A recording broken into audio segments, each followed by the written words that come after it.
Sir আমাকে কি জন্য টাকা পাঠাছেন কোন? ও তুই আচ্ছু ভালো আসলে কে বলি আমি কম্পিউটার দিয়ে প্রিন্ট দেনো বুঝছু ওদের ওই টেবিলের ওপর কোশ্চেনটা থুয়ে দিছি ওই কোশ্চেনটা নিয়ে যায় সোহেল স্যারক দিব। স্যার ওটা কোন ক্লাসের কোশ্চেন?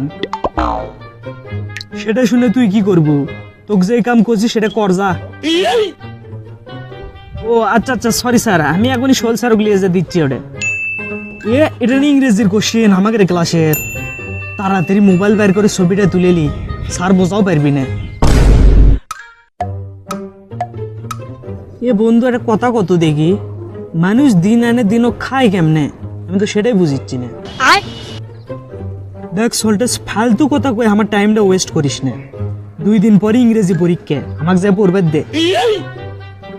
দেখ তোর ইংরেজি মার গুলি শালা। আমি কি করছি সেটা শোন। আমার কাছে ইংরেজির কোশ্চেন আছে বুঝছু সেটাই তোকে দেওয়ার জন্য ডাকছি আমি। তুই আমার সবচেয়ে ক্লোজ ফ্রেন্ড বুঝছু তোকে না দিয়ে আর পারনো না। তো এখনই 500 টাকা বের কর আমি এখনই তো কোশ্চেনটা দিয়ে দিচ্ছি। তোর কাছে ইংরেজির কোশ্চেন আছে? বাবা কুত থেকে পেলু? তুই খাবো আম তুই আবার গাছ গুনিচ্ছু কে রে? তুই আমাকে তাড়াতাড়ি 500 টাকা দে আমি তো কোশ্চেনটা দিয়ে দিচ্ছি। বললে যদি পরীক্ষা না আসে তাহলে আমার নাম পাল্টে ফেলে দিস।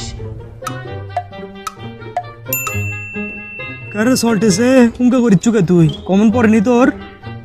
ও হ পড়বিও কেমনে তুই যেলে পড়ে আচ্ছু সেলের মধ্যে তো কোশ্চেন হয়নি। তুই যখন কোশ্চেনের ছবি তুলিচ্ছিল না তখন আমি ওটি দাঁড়ে আসনো আমি সব দেখছি। পরে কোশ্চেনটা আমি চেঞ্জ করে ফেল দিছি।